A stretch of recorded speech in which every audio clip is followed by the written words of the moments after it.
All right, so I just went to the FedEx office and I picked up my package. This should be my two African house snakes. I'm really excited, so let's get these home and let's open them, and I'll be seeing them for the first time. I don't even know what they look like.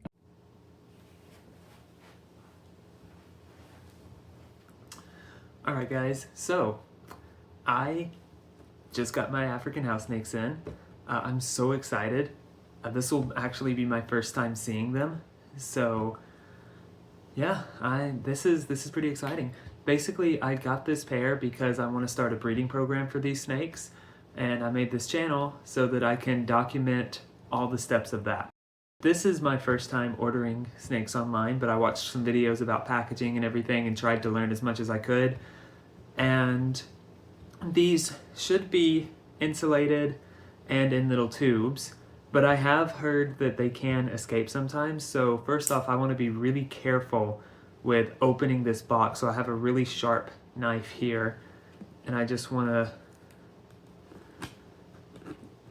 take my time and try to be really careful with the tape, just in case.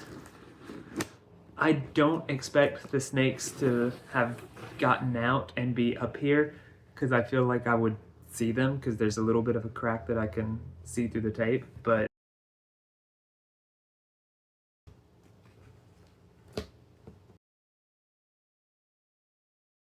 all right. Put that away. It's really important if you're doing this to, if you have like cats or dogs, make sure they're secure. My cat is currently locked in another room, and he's not happy about it. You might hear him protest on this video. Let's see. All right, so we've got the foam insulation. We've got a heat pack. We have 2 stickers. Thank you so much to Bushveld Reptiles for sending me these snakes. I'm really excited. They also were the ones to recommend these 2 snakes specifically.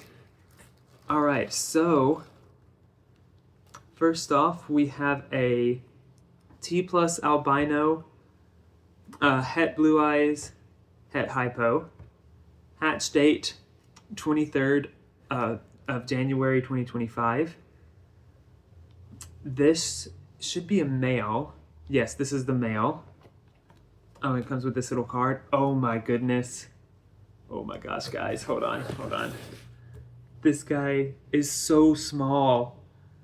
I didn't expect him to be so small at a year old. Let's see if I can get him out. Oh, they've got it taped. Oh, they've got it taped to prevent what I was worried about. That's actually really good, because if he had got out, he's small enough to fit through the air holes on this box. Oh, and he's moving around. He's checking me out. You can hear that's my cat scratching on the door, wanting to be let out. He wants to be included.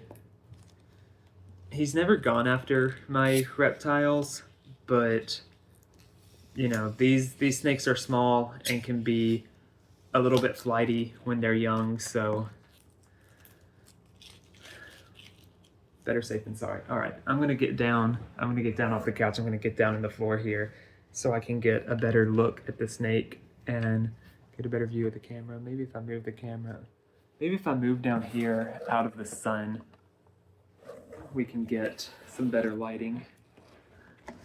There we go. Now we've got the natural lighting, but it's not like in our faces. All right, let's open this guy up. Come on.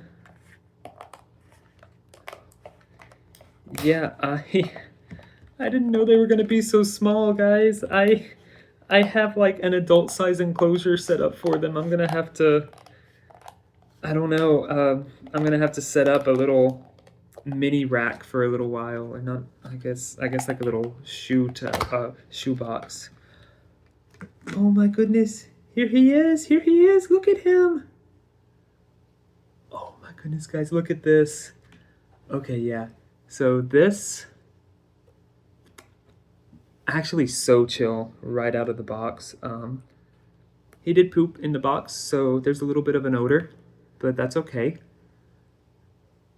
And look, he's immediately just so chill in my hand. Like he's not really showing any defensive behavior. He's just immediately curious, immediately looking around, curled around my finger. Oh, this is a beautiful, beautiful snake. So this is the T plus albino. Very, very beautiful, very light coloring. You can see that there. Kind of get him in the sun so you can see it. And yeah, he's a little bigger than what I first thought. Whenever I first saw him in this, he looked so small, but now that he's out and about, he's still really small. I'm still worried about putting him in his adult enclosure because I think he could get out. But my poor cat screaming at me to be let out. But oh my gosh, he is absolutely gorgeous. Look at this, guys. Look at this guy. Oh wow. Yeah. Yeah, there's a good shot where you can really see his face. So this is going to be Anu. I'm naming them Anu and Ki after the Mesopotamian parental deities. Anu is the sky father. And I'm naming them that because they're going to be the parents of all of my other snakes down the line when I start breeding them in a couple years. But obviously, this guy's got a while before that happens. Oh, he's getting all twisted up on himself. Okay, buddy, come on. Let's put you back in here. Let's get you back inside. I know. I'm gonna get you in a cleaner container here as soon as I'm done with this video.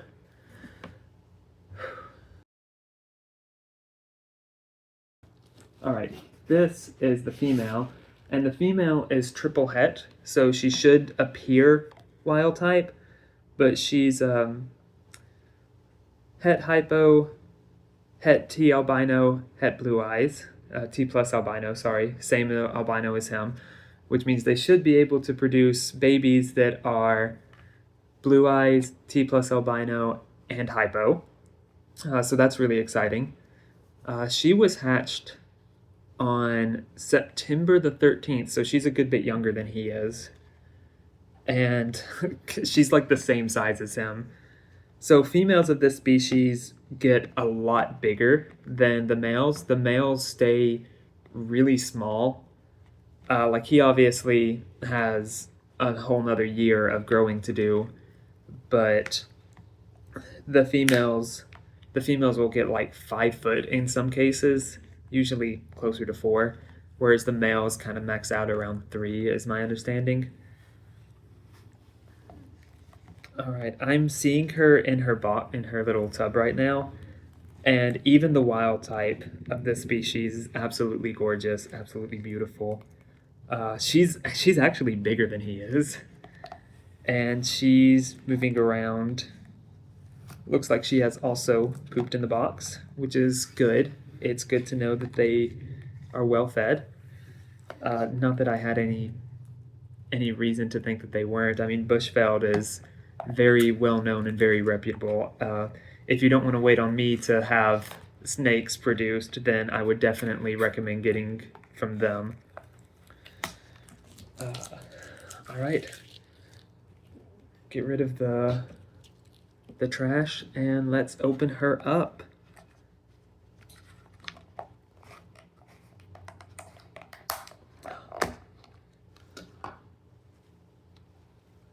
And there she is.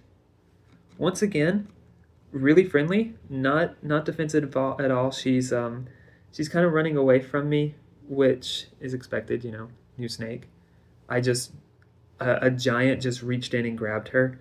I'm trying to get all of this off of her, and she does not want that to happen.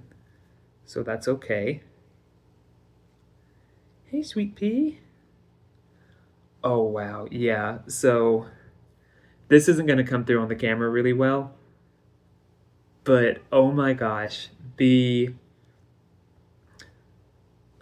color of this snake, even just as a wild type, you can't really see it on the camera, but even though she's a brown snake, she really has a golden shine, and there's a lot of iridescence too. It's like I'm seeing so many colors just on this little brown snake, and that's so, oh my gosh, she is absolutely gorgeous. Oh, I wish the camera would pick it up a little better so you guys could see. She's very well patterned too. A lot of times the patterns don't really show up very well on the Boedon capensis, from what I've heard at least. These are my first two. But her pattern is pretty prominent up towards her face, and the further away from her face you get, kind of the less prominent the patterning. She's not coming out of this. This is her nest, and she's very excited about it. She's very happy, and she's a lot more scared and a lot more defensive than the male was.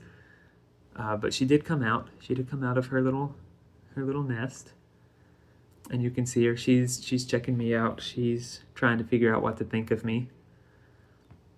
So these snakes are really incredibly smart, and a lot of people say they're some of the best beginner snakes because mostly they're incredibly hardy, but they're also just really friendly. I mean, she's already starting to calm down, and I've had her out for like 30 seconds maybe, and she's starting to chill out, she's still showing a little bit defensive posturing, but I mean, the male, I got him out and he was immediately like, oh, okay, this is fine. This giant wants to hold me. That's cool. She seems a little bit more reserved, still trying to kind of figure me out, but that's okay. But oh my gosh, these are beautiful snakes. So now comes the time for me to decide what I'm going to put them in, because they are not big enough to go in the enclosures I have. And it's not necessarily because the enclosures are so large. I mean, snakes tend to, like, even baby snakes do fine in a large enclosure as long as there are enough hides. What I'm worried about is there's a very small crack in between the doors where the doors close, and I don't want them to get out of that crack. So I might see if I can plug that up in a way that doesn't make it impossible to open. Just do a run through, make sure any small holes, these enclosures have holes kind of up at the top for electrical wires to go in and out of, but all my electronics are on the top, so I can plug those holes up, plug in all of the cracks. Look at her, she's getting curious now. She's starting to move around. She's looking a lot less defensive. Oh, these guys are just so cool and so pretty. I'm so excited. But yeah, I don't know yet if I'm going to plug up their enclosure and just let them go in their adult enclosures for now, or if I'm not going to do that. They're much too small. I would never see them, so I'm going to have to go get a couple shoe boxes, probably from like Walmart or something, and set those up for them on a heating pad, and keep them in a rack enclosure for now. And then maybe after a couple sheds, when they get a little bit bigger, then I can put them in their full-size enclosures. She's decided to start exploring now. So yeah, everything I'd heard about these snakes, when people ask, oh, how are they with handling? How long does it take to tame them down? Everybody says, oh, like 5 minutes, which is crazy. If you've ever had a snake before, you know that it can take a long time to kind of build up that trust and that relationship. And I mean, you can see she's already like, okay, well, this guy hasn't tried to eat me yet, so I'm curious. I'm going to start exploring. And it's really cool. Yeah, so I'm going to put her back in, and I'm going to go try to set up a quick little enclosure for both of these. I have read that you can cohab them, especially as babies. They're not too bad. They do pretty well with cohabitation, but I'm not going to do that right now, just because I don't want them to like fight with each other. They will eventually be in the same enclosure because I'm going to be breeding them, but that's going to be a while, and they should, by that point, I'm going to be looking for them to be displaying mating behaviors, and whenever they do wind up in the same enclosure, that'll be the reason, and it'll only be for a short amount of time. So I think for now I'm going to try and set them up on their own little enclosures, and we'll see how that goes. In any case, I'll see you next time, and I will try to keep posting updates as I go.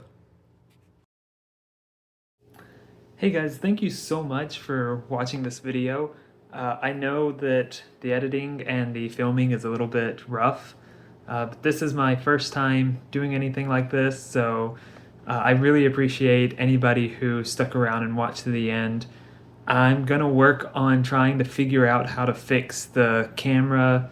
I know that the angle was a little bad in that video and the editing was not the best, but we're gonna learn this together, and thanks so much for watching. Hope to see you next time.